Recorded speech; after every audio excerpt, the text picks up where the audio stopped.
ရှူရှိုက်တဲ့လေတောင်ပေါ်ရဲ့ငွေတဲ့နှလုံးခုန်တန်တွေကြားငါနားထဲမှာကစီးကျဲအေးကြီးတွေပြက်လာခဲ့တဲ့ကောင်းကြော်နေစညပဲအတွေးများနဲ့ရောင်60ဘဝပါတွက်နဲ့ရှေ့ဆက်မမေးနဲ့လူတိုင်းကဒုက္ခတွေကြီးပဲဘဝမှာချိန်တွေတန်မိုးရှိသလောက်အသုံးမချခဲ့တာကြီးပဲစနစ်ဆိုးတွေကြားမှာပဲတိုးပွားလာတယ်ဒေါသနဲ့မောဟပြီးရင်ဇာရိတပိုင်းဆိုးွားလာတယ်လူငယ်ချီတက်ဆိုပေမဲ့တချို့ကချီမဲ့အနေမဲ့နှုတ်ပြတဲ့တက်ရွယ်တွေကိုဝါမျိုးခံလို့ဘဝကိုရုန်းကန်စေမိသားစုရေးဖြစ်ရှင်းမှုအတွက်ကိုလက္ခဏာလေးထားပါနောက်နေရှင်တန်မှုမတိကြတဲ့နိုးထခြင်းနဲ့စံတွားဘဝမကောင်းတာမလုပ်ဖို့အတွက်ကိုဖျားတားပေမဲ့အမခံချက်မရှိတဲ့ဘဝတွေနဲ့ရောင်းဝယ်တဲ့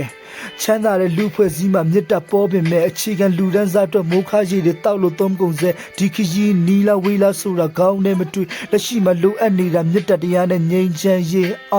အိပ်ပေါက်နဲ့ဖားကောက်တလို့တချို့ကခေါင်းမှာဆက်ကိုလက်တရောက်မှပူတဲ့မိကိုတိလက္ခဏာတာပဲဘီလိန်နေပေါ်တော့များလဲဇက်လိုက်တရားငပဲ့ချုံကြပုံဖြားတိရောက်ဖို့အိမ်မက်တွေကလက်တွေ့မှမလွယ်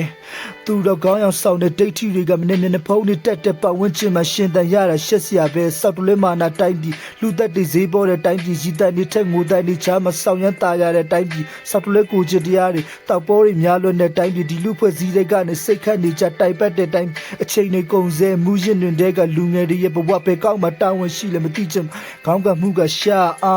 အသက်တွေကြီးလာပေမဲ့စီးပွားရေးပညာရေးခေတ်နောက်ကျနောက်ွယ်ရလက်မဲတွေချားမှပဲဖြစ်ကန်လူငယ်ဘဝနဲ့ဆန္ဒကလုံးဝထတ်တူမချနာဂတ်ဆိုတာမိမ့်မိန်နေစေလမ်းပင်မိတိုင်များလို့ရင်မထုစစ်ကခံစားချက်တွေကိုထုတ်ရေးခဲ့21ရာစုနှစ်ရဲ့လူငယ်တွေရဲ့တန်တွေပဲ